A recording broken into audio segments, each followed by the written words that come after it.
Hey, how are you? I hope you're having a good Monday morning so far. Yeah, the first Monday of our November lockdown. Who would have thought, right, that that would be something that would be saying, I don't know about you, but I never expected that 2020 would look like this. That there'll be at one point we'll be saying we're going into our second lockdown.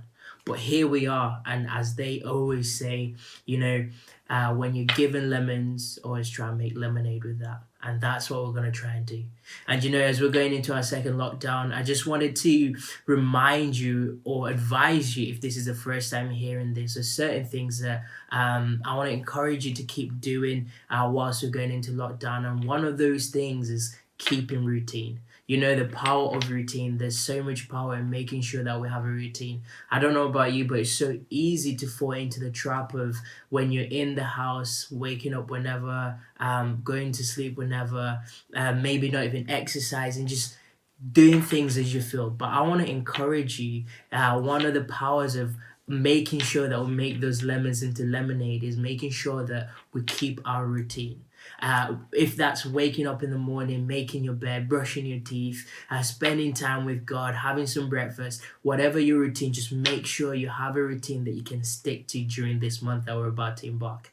And also, one thing I want to encourage you to do is to make sure that one thing that is part of your routine is checking in on somebody, checking in on our loved ones. It's super important that as we go into this lockdown, into second part of lockdown, that we're making sure we're checking in on people, that we're not assuming how they are, but we know how they are because we've checked in.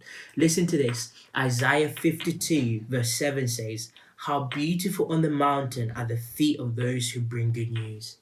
How incredible is that? I love that the people who bring good news. I want to encourage you that as you check in on somebody, that you be the person who brings good news to them.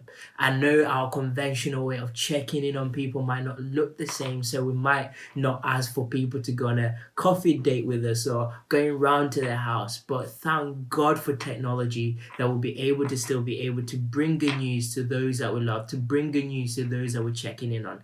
That might look like calling somebody, texting somebody, or even going to the extent of saying, I know you're all zoomed out, but at 7 p.m. tonight, why don't you grab a coffee in your house? I'll grab a coffee and we'll jump on Zoom and we'll call that our coffee date.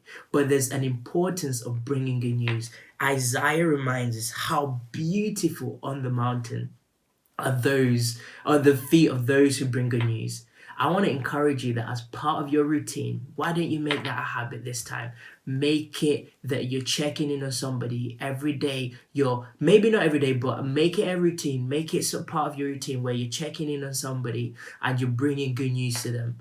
And I pray that maybe I'll be, if I don't personally check on you, somebody else might check on you. I hope you have a blessed day, and I hope to be speaking to some of you guys very, very soon.